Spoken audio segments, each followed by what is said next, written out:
Welcome back to another video here on the channel. Now, this is one I've wanted to do for a while. It's about governments or nation states embracing Bitcoin. What's the rationale behind it and who might be next? Let's find out. The material for the video is mostly articles by Balaji Srinivasan as well as the Bitcoin for Governments report by Max Mittelstädt that you can download for free, link in the description. You can also buy a print version of the report on Amazon, which is what I did because I like to collect these kind of Bitcoin books. Earlier this year, Jack Mallers announced that El Salvador will be the first country to make Bitcoin legal tender. Here is Nayib Bukele, the president of El Salvador, explaining again why they chose to do so. I believe Bitcoin could be one of these ideas.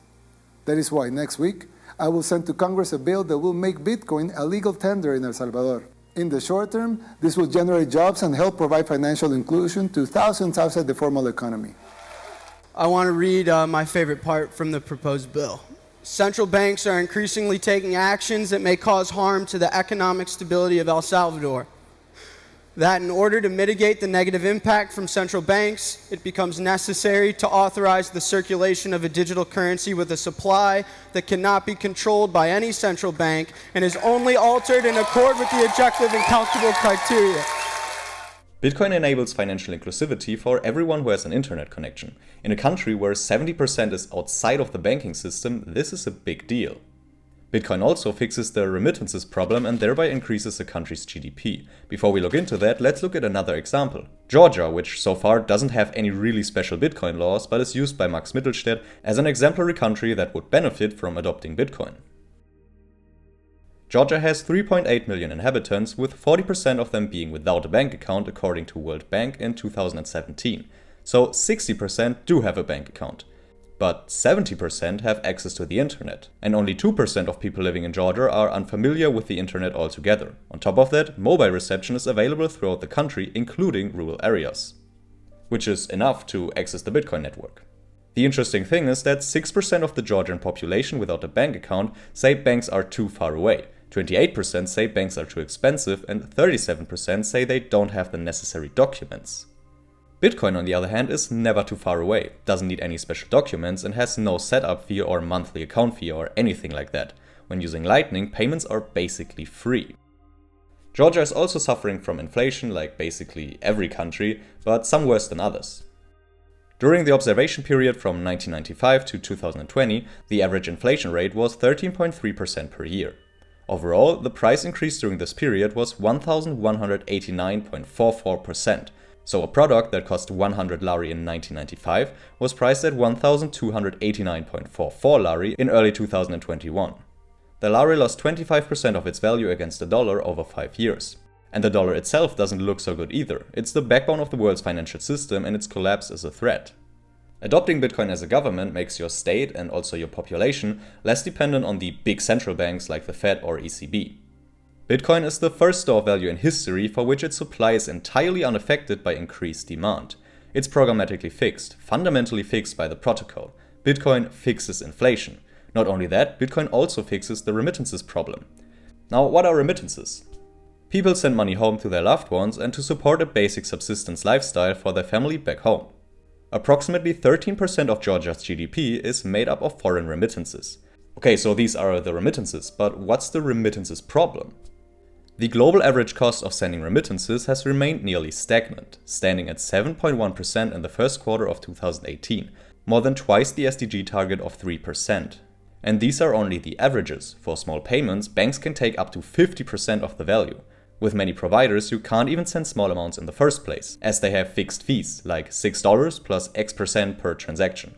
This makes sending a few bucks impossible. They are also often highly inconvenient and take a lot of time. Like for example, you receive the money in your country, but then need to take a bus to the next city to pick it up from Western Union. Now with Bitcoin, it's instant and basically free, directly sent to your phone. It is literally the difference between this whole thing taking 30 seconds and it taking over a day of two people's time to get money. It should also be remembered that the fees do not benefit any local companies and the state has no tax revenues. Using Bitcoin for foreign transactions could increase the GDP of Georgia by about 0.5 to 0.7% for free, if the additional income of Georgian households leads to increased consumption and investment behavior. The yearly remittances in Georgia are about $2.5 billion. The, let's say, 5% fees a bank in the sender country puts in their pocket would be equal to $125 million in a single year. That is enough to provide Georgia's whole population with a cheap $35 Android phone that can operate on the Bitcoin network. So onboarding everyone to the Bitcoin network would cost as much as a single year of remittances transaction costs. That's pretty crazy. Another factor you should consider is mining. Bitcoin turns unused energy into money. El Salvador embraces this by using geothermal energy from the local volcano to mine Bitcoin. Ross Stevens has the best description of what Bitcoin mining can do for governments.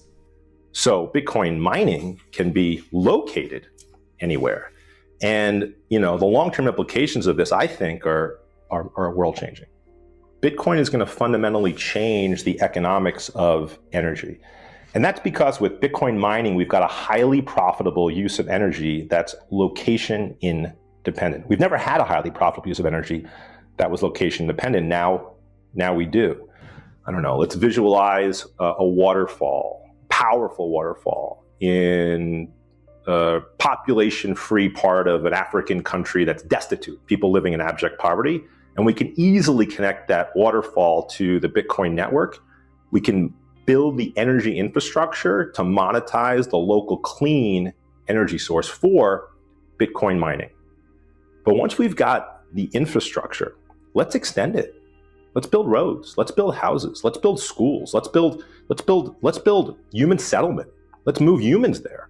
And I think the net result will be more and more of humanity clustering around cheap, and cheap is key, clean is key too, energy sources. Historically, our challenge with energy has been to move the power to the people. Bitcoin will allow us to move the people to the power. With more and more of the world's population now able in the future with Bitcoin to congregate around abundant energy, and this is the key, with extraordinarily low marginal costs of production, that's the part that matters. Because cheap energy, no matter the form, equals human flourishing. That's an equation. Cheap energy equals human flourishing. And we can sign all the climate accords we want. We can add our name to anything. We can virtue signal whatever we want. Sign them all, right? They're all irrelevant. They've been irrelevant. They will be irrelevant. What's relevant is this. Because when you have people with a profit motive, and for the first time ever, we have a huge pull towards clean energy with a profit motive, that's when things change. So from my perspective, beyond the revolution in monetary policy that Bitcoin already represents, Bitcoin also represents the biggest catalyst the world has ever known for the development of abundant, clean, cheap energy. And therefore, one of the biggest catalysts the world has ever known for human flourishing. It's going to take a decade or two, but that's one of the things that Bitcoin can do. The report ends with a to-do list for governments on how to embrace Bitcoin, which is a really cool idea in my opinion. Now enough from the report. Again, you can read the whole thing, the link is in the description, it's free, and let's move over to Balaji's points. He outlines his argument in his article Why India Should Buy Bitcoin, which in my opinion has one of the most forward bottom-up argumentations I've ever seen. India should launch a digital rupee and back it with digital gold. More broadly, India should champion decentralized cryptocurrencies like Bitcoin and Ethereum to safeguard national security, prevent deplatforming, attract international capital, strengthen monetary policy, deter financial fraud, accelerate technological development, and hasten India's ascendance as a global power. First, national security. A network that cannot be shut down by any state is a network that India and its diaspora can rely upon in times of conflict. For the same reason that Germany recently repatriated 3,378 tons of gold from the United States, India should prioritize national support for digital gold as a financial rail of last resort in a situation like the 2008 financial crisis or the 2020 COVID crash. Second, international capital inflow. Visualize billions of dollars in cryptocurrency landing in India. And note that far-sighted technological capitals and financial centers like Switzerland and Singapore have taken positions that are highly favorable to cryptocurrency, because they want the world's top entrepreneurs and investors to alight in their country. Third is remittances and remote, which we've already covered. India actually tops the list of remittances. Fourth, a strengthened monetary policy. Even a $3 billion purchase of Bitcoin might appreciate to be on par with India's gold reserves given another 10x appreciation in Bitcoin's price.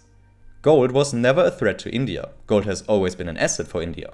And Bitcoin is valuable for all the same reasons gold is valuable. And most importantly, in my opinion, right now the US and China are on a financial collision course. The US wants all countries to accept the dollar, while China may push its digital yuan through the Belt and Road. Europe wants to stay out of this developing Cold War, but there isn't an obvious alternative yet. What does that mean? Every nation not named America or China has the following preference ranking when it comes to the financial system. First, our country should be in charge, domestic national digital currency. Second, no one should be in charge, international cryptocurrency. And third, others should be in charge, like the US or China. Indeed, every sovereign that isn't the US or China will likely eventually align behind crypto for international trade because it's an acceptable second choice, a platform where you can't be deplatformed. I'm still proud, by the way, that I got retweeted by Balaji twice in a single day.